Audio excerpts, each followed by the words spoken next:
même si tout ça n'est qu'une apparence, c'est un appel à ressentir.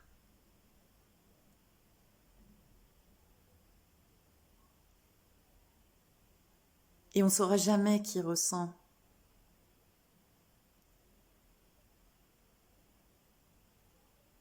Et est-ce qu'il y a un ressenti, est-ce qu'il n'y en a pas, et patati et patala.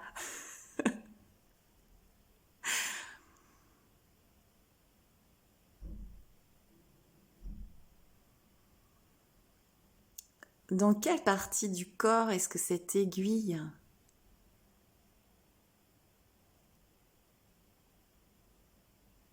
elle irradie? Est-ce que c'est que dans la colonne vertébrale? Est-ce que c'est dans le cœur? Est-ce que c'est dans le ventre? Est-ce que c'est dans la gorge?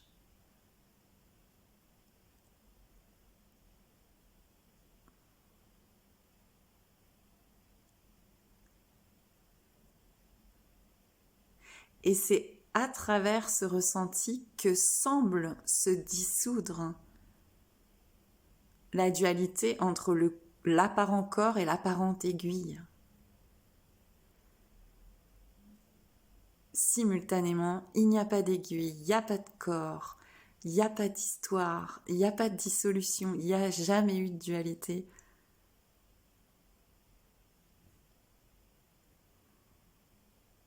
Et ici, en tout cas, ces derniers mois ou ces dernières semaines, je ne sais pas, ce qui a été vu, c'est qu'il y a une teinte, je vais mettre une étiquette sur cette teinte,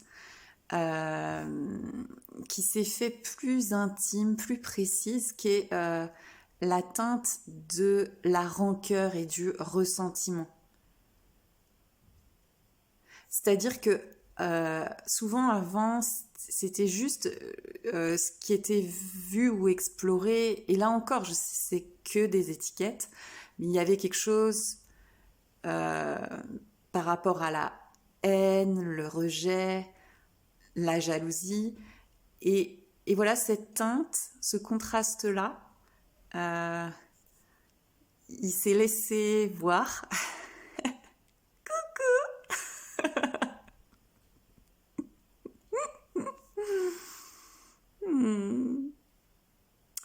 Donc c'est pour dire aussi que c'est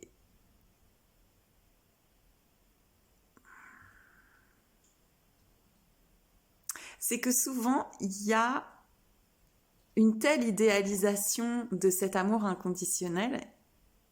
Il y a comme une pensée qui dit bah du coup vu que cet amour c'est amour inconditionnel, à ce moment-là il n'y a plus du coup d'exploration de tout cet inconfort et tout ça. Et ben pas du tout. Bien au contraire, cet amour, ce sachant, et je mets bien sûr, attention, regardez bien tous les guillemets, ce sachant inconditionnel, et ben justement, allons-y gaiement dans le conditionnel.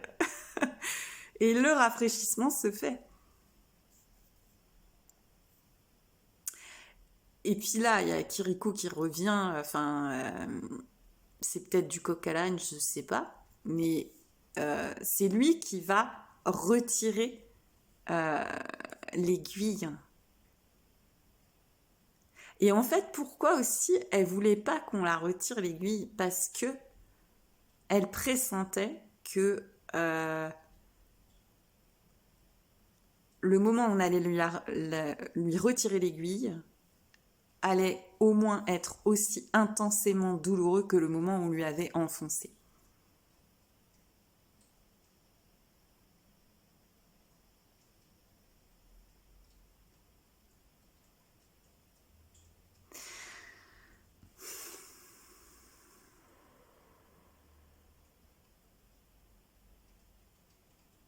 Tous ces mouvements d'énergie, toutes ces contractions continuent d'apparaître, de disparaître, de se danser. toutes ces notes, tous ces parfums, toutes ces saveurs, toutes ces couleurs. C'est cette compassion qui est la maîtresse de cérémonie. Cette cérémonie totalement virtuelle, peut-être, totalement illusoire.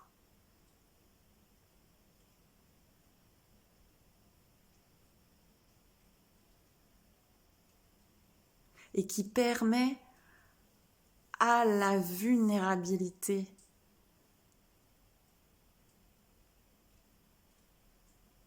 de s'exprimer.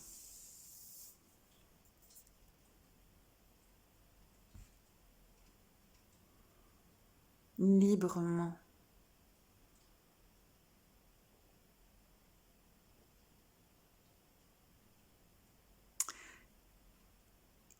Évidemment, cette compassion, elle embrasse déjà tout ça, originellement. Et dans l'expérience, elle se propose de se refléter dans une compassion qu'on pourrait dire expérientielle.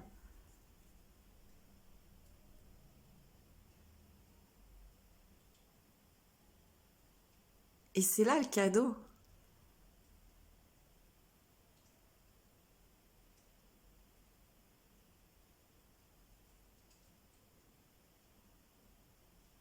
C'est pas une punition de ressentir ces émotions si inconfortables.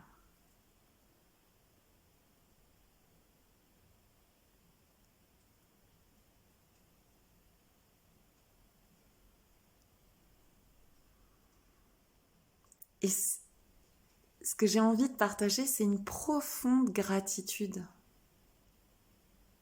pour chacun, chacune d'entre nous, pour ressentir.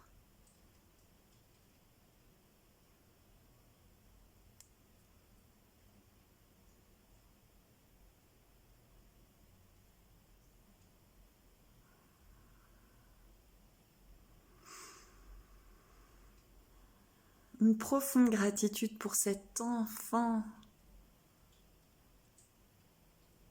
déterminé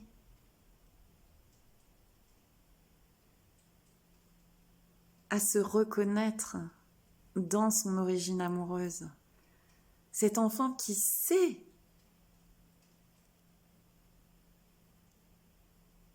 mais qui sait, c'est pas d'un savoir en fait, c'est une foi. Il y a une foi. Il sait pas. Et en même temps, il y a cette foi. Et il joue à poser tout le temps les questions, à dire mais pourquoi, mais pourquoi, mais pourquoi.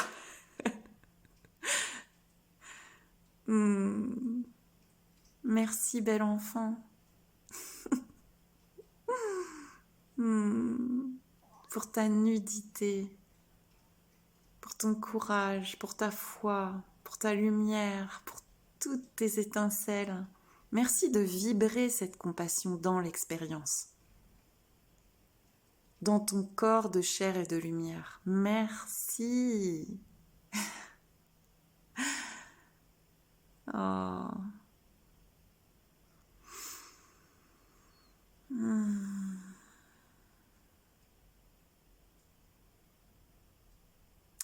C'est l'amour.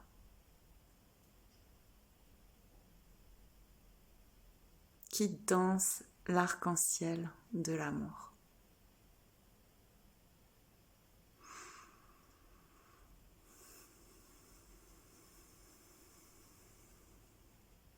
Il n'y a pas de séparation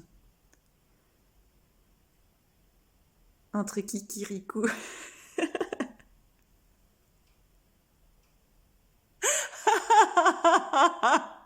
et Kiki Karaba.